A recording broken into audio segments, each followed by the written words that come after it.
Hey guys you're on PSCB English ਤੇ ਮੈਂ ਹਾਂ ਤੁਹਾਡੇ ਨਾਲ ਸਵੈਮ ਆਹੂਜਾ। ਸਟਾਰਟ ਕਰਨ ਜਾ ਰਹੇ ਹਾਂ ਅੱਜ ਐਕਟਿਵ ਐਂਡ ਪੈਸਿਵ ਵੌਇਸ ਦੇ ਨਾਲ। ਗ੍ਰਾਮਰ ਦਾ ਇੱਕ ਕਾਫੀ ਇੰਪੋਰਟੈਂਟ ਟੌਪਿਕ ਮੰਨਿਆ ਜਾਂਦਾ ਹੈ ਐਕਟਿਵ ਐਂਡ ਪੈਸਿਵ ਵੌਇਸ। ਤੇ ਆਓ ਫਿਰ ਸ਼ੁਰੂ ਕਰਦੇ ਹਾਂ। ਵੌਇਸ ਦੋ ਤਰ੍ਹਾਂ ਦੀ ਹੁੰਦੀ ਹੈ ਬੇਸਿਕਲੀ, ਇੱਕ ਐਕਟਿਵ ਐਂਡ ਦੂਸਰੀ ਪੈਸਿਵ। ਐਕਟਿਵ ਦੀ ਅਗਰ ਮੈਂ ਐਗਜ਼ਾਮਪਲ ਦੀ ਗੱਲ ਕਰਾਂ ਤਾਂ ਜਿਵੇਂ ਮੈਂ ਕਿਹਾ ਰਾਮ ਪਲੇਜ਼ ਕ੍ਰਿਕਟ, ਇਹਦੇ ਵਿੱਚ ਰਾਮ ਇੱਕ ਸਬਜੈਕਟ ਹੈ, ਰਾਮ ਇੱਕ ਸਬਜੈਕਟ ਹੈ ਤੇ ਜਿਹੜਾ ਕ੍ਰਿਕਟ ਹੈ ਉਹ ਇੱਕ ਆਬਜੈਕਟ ਹੈ। ਅਗਰ ਮੈਂ ਪੈਸਿਵ ਦੀ ਐਗਜ਼ਾਮਪਲ ਲਵਾਂ ਉਹਦੇ ਵਿੱਚ ਜਿਹੜਾ ਆਬਜੈਕਟ ਕ੍ਰਿਕਟ ਹੈ ਉਹ ਸਟਾਰਟਿੰਗ ਦੇ ਵਿੱਚ ਚਲਾ ਜਾਂਦਾ ਹੈ ਤੇ ਜਿਹੜਾ ਰਾਮ ਐਜ਼ ਅ ਸਬਜੈਕਟ ਸੀਗਾ ਉਹ ਲਾਸਟ ਦੇ ਉੱਪਰ ਚਲੇ ਜਾਂਦਾ ਹੈ। ਮੀਨਸ ਡੈਟ ਸਾਰਾ ਖੇਲ ਹੀ ਕਰਦਾ ਹੈ ਕਿ ਆਪਾਂ ਆਬਜੈਕਟ ਤੇ ਸਬਜੈਕਟ ਨੂੰ ਇੱਧਰ ਉੱਧਰ ਕਰਨਾ। Ram plays cricket, cricket is played by Ram. ਹੁਣ ਕਿਵੇਂ ਕੰਸਟਰਕਟ ਕਿਵੇਂ ਹੁੰਦਾ ਹੈ, ਕਿਵੇਂ ਕੀ ਕਰਨਾ ਹੁੰਦਾ, ਕਿਹੜੇ ਟੈਂਸ ਦੇ ਵਿੱਚ ਕੀ ਰੂਲ ਲੱਗਦਾ ਹੈ, ਉਹ ਸਿੱਖਾਂਗੇ ਆਪਾਂ ਇਸ ਵੀਡੀਓ ਦੇ ਵਿੱਚ। ਵੀਡੀਓ ਥੋੜੀ ਲੰਬੀ ਹੋ ਸਕਦੀ ਹੈ ਪਰ ਆਪਾਂ ਬਾਕੀ ਚੈਨਲਸ ਵਾਂਗੂ ਆ ਨਹੀਂ ਕੀਤਾ ਕਿ ਫਟਾਫਟ ਬਸ ਕੰਮ ਨਿਬੇੜਨ ਦੀ ਕੀਤੀ ਹੋਈ ਹੈ। ਈਚ ਐਂਡ ਐਵਰੀਥਿੰਗ ਡੈਪਥ ਦੇ ਵਿੱਚ ਸਮਝਾਂਗੇ, ਡੈਪਥ ਵਿੱਚ ਸਮਝ ਕੇ ਫੋਲੋ ਕਰਾਂਗੇ, ਫੋਲੋ ਕਰਕੇ ਮਾਰਕਸ ਬੈਟਰ ਲੈ ਕੇ ਆਵਾਂਗੇ। ਤੇ ਆਓ ਫਿਰ ਅੱਗੇ ਚੱਲਦੇ ਹਾਂ। ਕੁਝ ਕਾਮਨ ਰੂਲਸ ਨੇ ਤੇ ਉਹਨਾਂ ਨੂੰ ਸਮਝਦੇ ਹਾਂ ਪਹਿਲੇ। ਉਹਦੇ ਵਾਸਤੇ ਪਹਿਲੇ ਇੱਕ ਐਗਜ਼ਾਮਪਲ ਲਿਖੀਆਂ ਹੋਈਆਂ ਨੇ ਦੋ। They understand me well, I am understood well by them. ਮਤਲਬ ਜਿਹੜਾ ਮੀ ਸੀਗਾ ਉਹਦੀ ਜਗ੍ਹਾ 'ਤੇ ਇੱਥੇ ਲੱਗ ਗਿਆ ਆਈ, ਜਿਹੜਾ ਦੇ ਸੀ ਉਹਦੀ ਜਗ੍ਹਾ ਲੱਗ ਗਿਆ ਦੈਮ। ਉਵੇਂ ਹੀ ਨੀਚੇ ਵੀ ਹੈ, ਹੀ ਅੰਡਰਸਟੈਂਡਸ ਮੀ ਵੈਲ, ਮੀ ਤੇ ਆਈ ਦਾ ਫੇਰ ਉਦੋਂ ਦਾ ਉੱਧੇ ਰਿਹਾ। He understands me well, I am understood well by him. ਹੁਣ ਜਿਹੜਾ ਹਿਮ ਹੈ ਤੇ ਹੀ ਹੈ, ਇਹਨਾਂ ਦੋਵਾਂ ਦਾ ਕਨੈਕਸ਼ਨ ਹੈ। ਮਤਲਬ ਸਬਜੈਕਟ ਨੂੰ ਆਬਜੈਕਟ ਦੇ ਵਿੱਚ ਕਨਵਰਟ ਕਰਨ ਵਾਸਤੇ ਸਾਨੂੰ ਉਹਨੂੰ ਥੋੜ੍ਹਾ ਜਿਹਾ ਚੇਂਜ ਲੈ ਕੇ ਆਉਣਾ ਪਵੇਗਾ। ਅਤੇ ਉਹ ਰੂਲਸ ਕੀ ਨੇ ਉਹਨਾਂ ਬਾਰੇ ਜਾਣਦੇ ਹਾਂ। ਆਈ ਮੀ ਵਿੱਚ ਜਿਹੜਾ ਚਲੇ ਜਾਏਗਾ, ਯੂ ਤੇ ਯੂ ਹੀ ਰਹੇਗਾ। ਸ਼ੀ ਦਾ ਹਰ ਹੋ ਜਾਏਗਾ, ਹੀ ਤੇ ਹਿਮ ਦਾ ਆਪਾਂ ਸਿੱਖਿਆ ਹੁਣੇ। ਦੇ ਦਾ ਦੈਮ ਹੋ ਜਾਏਗਾ, ਉਹ ਵੀ ਆਪਾਂ ਹੁਣੇ ਸਿੱਖਿਆ ਸੀਗਾ। ਵੀ ਅਸ ਵਿੱਚ ਚੇਂਜ ਹੋ ਜਾਏਗਾ ਤੇ ਇਟ ਵਿੱਚ ਹੀ ਰਹੇਗਾ।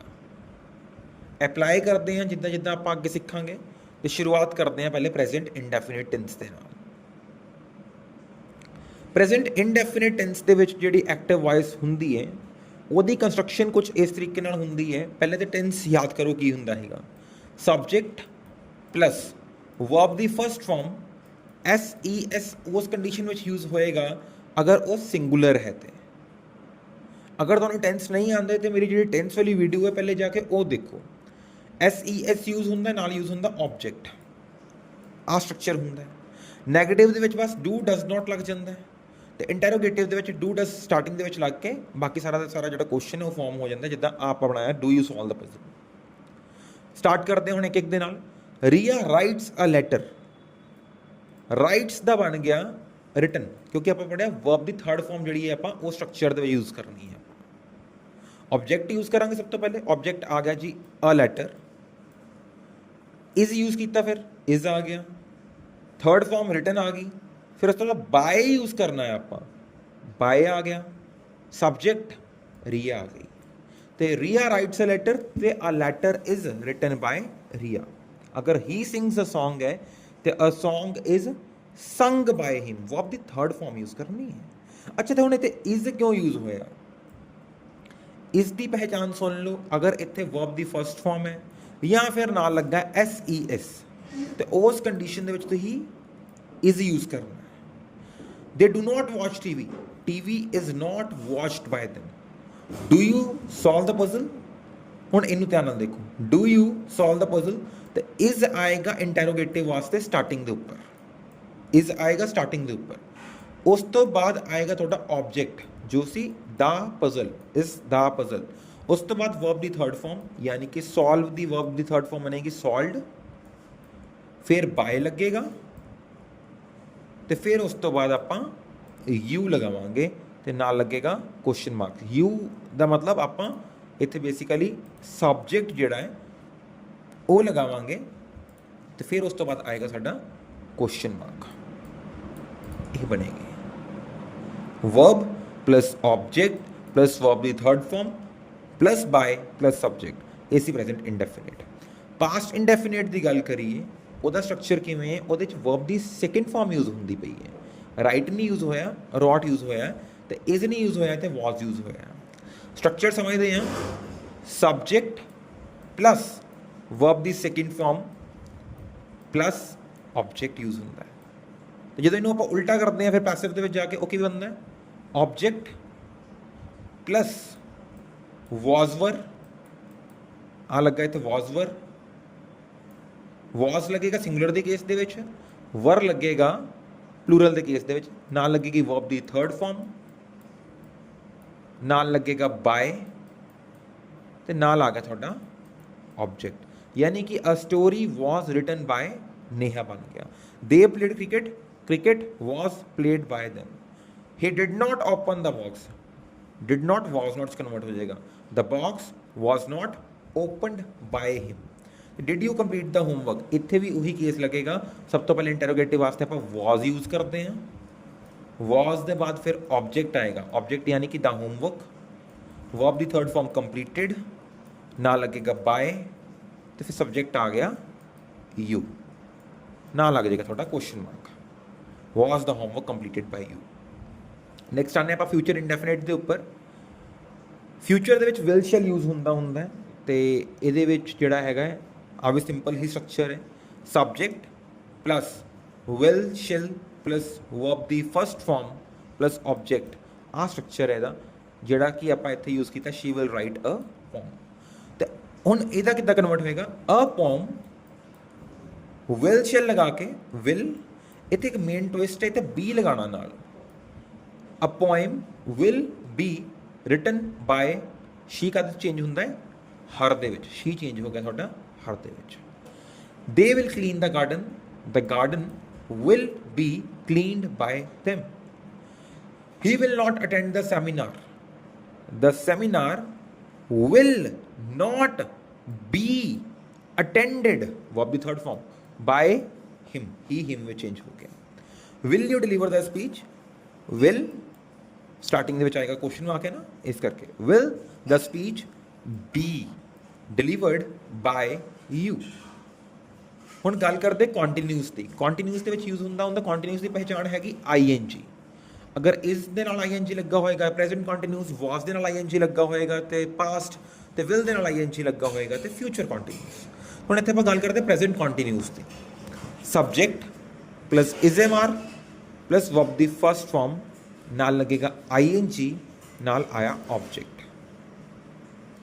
अमन इज रीडिंग अ बुक, ਉਹਦਾ आ जाएगा हुण किद्दां कन्वर्ट होएगा, ऑब्जेक्ट आ जाएगा, अ बुक आ गया, फिर आ जाएगा इज़-एम-आर जो भी है, इज़ लगाता आप, फिर लगेगा बीइंग, ing जिहड़ा हैगा है उन्होंने आप कन्वर्ट करने वास्ते यूज़ करते हैं बीइंग, इज़ बीइंग, फिर वर्ब दी थर्ड फॉर्म, इत्थे रीडिंग ना लगा दो क्योंकि बीइंग आप ऑलरेडी ing दे नाल यूज़ कर चुके हैं। बीइंग रेड, रेड दी आप वर्ब दी थर्ड फॉर्म जी, क्योंकि रीड आप लिखते हैं ना, रीड रेड हुंदा, वैसे बोलने में आप रीड कर दें पर वो रेड है। A book is being read by, फिर आया बाय, ते सब्जेक्ट थोड़ा आया Aman. She is baking a cake is being baked, verb दी third form, by her. They are not cleaning the room is not being cleaned by them. Are you writing a story, हुण are लगा ही गए इत्थे, तुसीं कहोगे हुण is क्यों लगा, क्योंकि आर यू ना आप प्लूरल सेंस ਦੇ ਵਿੱਚ ਲੈਂਦੇ ਹਾਂ, ਇਸ ਕਰਕੇ ਇੱਥੇ ਆਪਾਂ ਆਰ ਯੂਜ਼ ਕੀਤਾ ਹੈਗਾ, ਪਰ ਇੱਥੇ ਆਬਜੈਕਟ ਸਟੋਰੀ ਸੀਗਾ ਜੋ ਕਿ ਇੱਕ ਸਿੰਗੂਲਰ ਹੈ, ਇਸ ਕਰਕੇ ਆਪਾਂ ਇੱਥੇ ਇਜ਼ ਯੂਜ਼ ਕਰਦੇ ਹਾਂ। Is a story being written by you. Clear ਹੈ ਜੀ। ਅੱਗੇ ਆ ਤੁਹਾਡਾ ਪਾਸਟ ਕੰਟੀਨਿਊਸ, ਸੇਮ ਹੀ ਹੈ, ਬਸ ਜਿੱਥੇ ਇਜ਼ ਲਗਾਇਆ ਸੀ ਉੱਥੇ ਆਪਾਂ ਵਾਜ਼ ਲਗਾ ਦੇਣਾ। I was solving the puzzle was being solved by me। She was preparing the lunch was being prepared by her। Verb third form ही लगी है, being लग गया नाल। They were not washing the clothes were not being washed by them। Were you watching the show, फिर वही चीज़ आ गई, was the show being watched by you। being याद रखियो, ਕੰਟੀਨਿਊਸ ਮਾਨੇ ਬੀਇੰਗ, ਜਿੱਥੇ ਆਈਐਨਜੀ ਲਾਇਆ ਪੈਸਿਵ ਦੇ ਵਿੱਚ ਆਪਾਂ ਬੀਇੰਗ ਯੂਜ਼ ਕਰਾਂਗੇ। ਅੱਗੇ ਆਇਆ ਤੁਹਾਡਾ ਫਿਊਚਰ ਕੰਟੀਨਿਊਸ। ਦੇ ਫਿਊਚਰ ਕੰਟੀਨਿਊਸ ਵਾਸਤੇ ਪੈਸਿਵ ਵੌਇਸ ਨਹੀਂ ਹੁੰਦੀ, ਠੀਕ ਹੈ। ਅੱਗੇ ਆਨੇ ਹੁਣ ਪਰਫੈਕਟ ਦੇ ਉੱਤੇ। ਪਰਫੈਕਟ ਵੀ ਇੰਪੋਰਟੈਂਟ ਹੈ, ਕਾफ़ी ਈਜ਼ੀ ਹੈ। ਪਹਿਲੇ ਪ੍ਰੈਜ਼ੈਂਟ ਪਰਫੈਕਟ ਕਰਦੇ ਹਾਂ, ਬਾਅਦ 'ਚ ਪਾਸਟ। ਸਲਾਈਡ ਉਲਟੀ ਪੁਲਟੀ ਹੋ ਗਈ ਹੈ। ਪ੍ਰੈਜ਼ੈਂਟ ਪਰਫੈਕਟ ਦੇ ਵਿੱਚ ਆਪਾਂ ਹੈਜ਼ ਹੈਵ ਯੂਜ਼ ਕਰਦੇ ਹਾਂ, ਹੈਜ਼ ਹੈਵ। ਤੇ ਇੱਥੇ ਵਰਬ ਦੀ ਥਰਡ ਫਾਰਮ ਆਲਰੇਡੀ ਯੂਜ਼ ਹੁੰਦੀ ਹੈ, ਮਤਲਬ ਐਕਟਿਵ ਦੇ ਵਿੱਚ ਵੀ ਵਰਬ ਦੀ ਥਰਡ ਫਾਰਮ ਹੋਏਗੀ ਤੇ ਪੈਸਿਵ ਦੇ ਵਿੱਚ ਵੀ ਵਰਬ ਦੀ ਥਰਡ ਫਾਰਮ ਹੋਏਗੀ। ਆ ਦੇਖੋ ਕੰਪਲੀਟਡ, ਇੱਥੇ ਵੀ ਕੰਪਲੀਟਡ ਆਏਗਾ। ਪੇਂਟਡ, ਇੱਧਰ ਵੀ ਪੇਂਟਡ ਹੀ ਹੋਏਗਾ। ਸੈਂਟ ਤੇ ਇੱਧਰ ਵੀ ਸੈਂਟ ਹੀ ਹੋਏਗਾ। ਕਲੀਨਡ ਤੇ ਇੱਧਰ ਵੀ ਕਲੀਨਡ ਹੀ ਹੋਏਗਾ। ਪਰਫੈਕਟ ਦੇ ਵਿੱਚ ਬਰਾਬਰ ਜਾ ਖੇਡ ਚੱਲਦਾ ਹੁੰਦਾ। ਸ਼ੁਰੂ ਕਰਦੇ ਹਾਂ। ਵੈਸੇ ਸਟਰਕਚਰ ਜਿਹੜਾ ਵੇਖੀ, subject plus has have plus verb ਦੀ ਥਰਡ ਫਾਰਮ ਪਲੱਸ ਆਬਜੈਕਟ ਚੱਲਦਾ ਹੈ। ਆਪਾਂ ਬਸ ਉਲਟਾ ਕਰਨਾ ਹੈ, ਆਬਜੈਕਟ ਪਲੱਸ ਹੈਜ਼ ਹੈਵ। ਇੱਥੇ ਬੀਨ ਲੱਗੇਗਾ, ਬੀਨ ਲਗਾਉਣਾ ਨਾ ਭੁੱਲਿਓ, ਨਾਲ ਵਰਬ ਦੀ ਥਰਡ ਫਾਰਮ ਬਾਏ ਤੇ subject. She has completed the project, ਠੀਕ ਹੈ। ਤੇ ਪ੍ਰੋਜੈਕਟ ਆਬਜੈਕਟ ਆ ਗਿਆ, ਹੈਜ਼ ਹੈਵ ਲੱਗ ਗਿਆ, ਬੀਨ ਲਗਾ ਦਿੱਤਾ ਆਪਾਂ, ਕੰਪਲੀਟਡ ਵਰਬ ਦੀ ਥਰਡ ਫਾਰਮ ਆ ਗਈ, ਬਾਏ ਲਗਾ ਦਿੱਤਾ, ਹਰ ਐਜ਼ ਅ ਸਬਜੈਕਟ ਆ ਗਿਆ। The project has been completed by her. They have painted the house. The house has been painted by them. I have not sent the email. The email has not been sent by me. Have you cleaned the kitchen?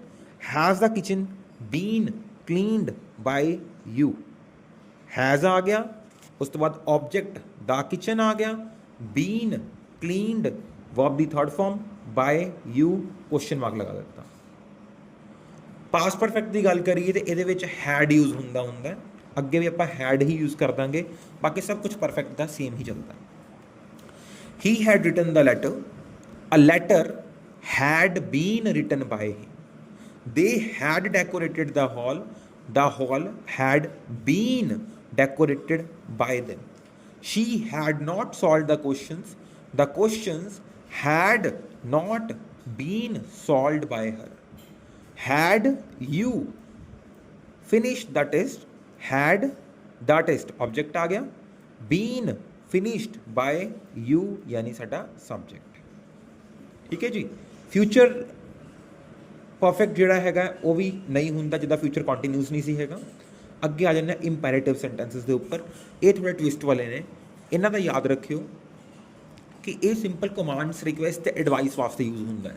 CRA command, request ਤੇ advice. ਆਪਾਂ ਕਿਸੇ ਨੂੰ ਕੋਈ command ਕਰਦੇ ਹਾਂ, ਕੋਈ order ਦਿੰਦੇ ਹਾਂ ਜਾਂ ਕੋਈ ਰਿਕੁਐਸਟ ਕਰਦੇ ਹਾਂ ਜਿਹ 'ਚ ਪਲੀਜ਼ ਵਰਡ ਦਾ ਯੂਜ਼ ਹੋਏਗਾ। ਐਡਵਾਈਸ ਦਿੰਦੇ ਹਾਂ ਜਿਹਦੇ ਵਿੱਚ ਆਪਾਂ ਐਡਵਾਈਸਡ ਵਰਡ ਯੂਜ਼ ਕਰਾਂਗੇ। ਤੇ ਆਪਾਂ ਪੜ੍ਹਦੇ ਹਾਂ ਪਹਿਲੇ ਕਰਨਾ ਕਿਵੇਂ ਹੈ। ਜਿਵੇਂ ਕਲੋਜ਼ ਦਾ ਵਿੰਡੋ ਹੈ, ਆ ਉਹਨੇ ਤੁਹਾਨੂੰ ਕਮਾਂਡ ਦਿੱਤੀ ਹੈ ਕਲੋਜ਼ ਦਾ ਵਿੰਡੋ ਕਿ ਖਿੜਕੀ ਬੰਦ ਕਰ ਦਿਓ। ਤੇ ਇਹਦਾ ਸਟਰਕਚਰ ਕੀ ਹੋਏਗਾ ਕਮਾਂਡ ਦਾ? ਲੈਟ ਯੂਜ਼ ਕਰਾਂਗੇ, ਫਿਰ ਉਸ ਤੋਂ ਬਾਅਦ ਆਬਜੈਕਟ ਯੂਜ਼ ਕਰਾਂਗੇ ਬੀ, ਤੇ ਫਿਰ ਉਸ ਤੋਂ ਬਾਅਦ ਵਰਬ ਦੀ ਥਰਡ ਫਾਰਮ। ਤੇ ਹੁਣ ਇੱਥੇ ਲੈਟ ਯੂਜ਼ ਕੀਤਾ, ਸਭ ਤੋਂ ਪਹਿਲੇ ਆਪਾਂ let the window be, close ਦਾ ਬਣ ਗਿਆ ਕਲੋਜ਼ਡ, ਵਰਬ ਦੀ third form. Help the poor, ਇੱਥੇ ਹੈਲਪ ਕਮਾਂਡ ਨਹੀਂ ਕਹਿ ਸਕਦੇ ਆਪਾਂ ਇਹਨੂੰ, ਆਪਾਂ ਐਡਵਾਈਸ ਵੀ ਕਹਿ ਸਕਦੇ ਹਾਂ, ਕੁਛ ਵੀ ਕਹਿ ਸਕਦੇ ਹਾਂ। ਸਿੰਪਲ ਸੈਂਟੈਂਸ ਹੈ ਕੰਪੈਰੇਟਿਵ। CRA ਵਿੱਚ ਕੁਛ ਨਹੀਂ ਆਉਂਦਾ, ਪਰ ਫਿਰ ਵੀ ਆਪਾਂ ਇਹਦੇ 'ਚ ਕਮਾਂਡ ਵਾਲਾ ਹੀ ਜਿਹੜਾ ਹੈਗਾ ਸੈਂਸ ਉਹ ਯੂਜ਼ ਕਰਾਂਗੇ। ਕੁਛ ਨਹੀਂ ਲੱਗਦਾ, ਕਮਾਂਡ ਵਾਲੇ ਸੈਂਸ ਯੂਜ਼ ਕਰ ਦਿਓ, ਗਲਤ ਨਹੀਂ ਹੋਏਗਾ। Help the poor, light the poor B helped. ਆਸ ਤੁਹਾਡਾ ਸਬਜੈਕਟ ਹੈਲਪ ਦਾ ਪੂਅਰ ਤੁਹਾਡਾ ਸਬਜੈਕਟ ਆਇਆ, ਸਬਜੈਕਟ ਤੇ ਆਬਜੈਕਟ ਵਿੱਚ ਸੇਮ ਹੀ ਹੁੰਦਾ ਤੇ ਨਾਲ ਇੱਥੇ ਵਰਬ ਦੀ ਥਰਡ ਫਾਰਮ ਆਬਜੈਕਟ ਆ ਗਈ। ਵਰਬ ਤੇ ਆਬਜੈਕਟ ਤੇ ਸੇਮ ਹੀ ਜੇ। ਰਿਕੁਐਸਟ ਆਇਆ please bring a glass of water, ਤੇ ਆਪਾਂ ਇੱਥੇ ਕਿਹਾ ਯੂ ਆਰ ਰਿਕੁਐਸਟਡ, ਤੁਹਾਨੂੰ ਰਿਕੁਐਸਟ ਕੀਤੀ ਜਾਂਦੀ ਹੈ to bring a glass of water. ਇੱਥੇ ਆਪਾਂ ਯੂ ਆਰ ਰਿਕੁਐਸਟਡ ਦੇ ਬਾਅਦ ਟੂ ਲਗਾਉਂਦੇ ਹਾਂ, ਤੇ ਫਿਰ ਉਸ ਤੋਂ ਬਾਅਦ ਆ ਸਾਰਾ ਦਾ ਸਾਰਾ ਸੈਂਟੈਂਸ ਉਵੇਂ ਦਾ ਉਵੇਂ ਹੀ ਆ ਕੇ ਬੈਠ ਜਾਂਦਾ ਹੈ। ਫੋਲੋ ਦਾ ਇੰਸਟਰਕਸ਼ਨਸ ਕੇਅਰਫੁਲੀ, ਇਹ ਐਡਵਾਈਸ ਹੈ। ਆਪਾਂ ਫਿਰ ਇੱਥੇ ਕੀ ਕਹਿੰਦੇ ਹਾਂ, ਯੂ ਆਰ ਐਡਵਾਈਸਡ ਟੂ, ਬਾਕੀ ਅੱਗੇ ਸਾਰਾ ਦਾ ਸਾਰਾ ਸੇਮ ਟੂ ਸੇਮ ਹੀ ਆ ਜਾਂਦਾ ਹੈ। You are advised to follow the instructions carefully. ਠੀਕ ਹੈ। ਅਗਰ ਸਮਝ ਲੱਗੀ ਹੋਏਗੀ ਤੇ ਲਾਈਕ ਕਰਨਾ ਨਾ ਭੁੱਲਿਓ, ਸ਼ੇਅਰ ਕਰਿਓ, ਕਮੈਂਟ ਕਰਨਾ ਨਾ ਭੁੱਲਿਓ, ਸਬਸਕ੍ਰਾਈਬ ਜ਼ਰੂਰ ਕਰਿਓ। ਕੋਈ ਡਾਊਟ ਹੋਏ ਨੀਚੇ ਕਮੈਂਟ ਕਰ ਦਿਓ, ਹੱਲ ਹੋ ਜਾਏਗਾ। ਦੇਖਣ ਲਈ ਬਹੁਤ ਬਹੁਤ ਧੰਨਵਾਦ।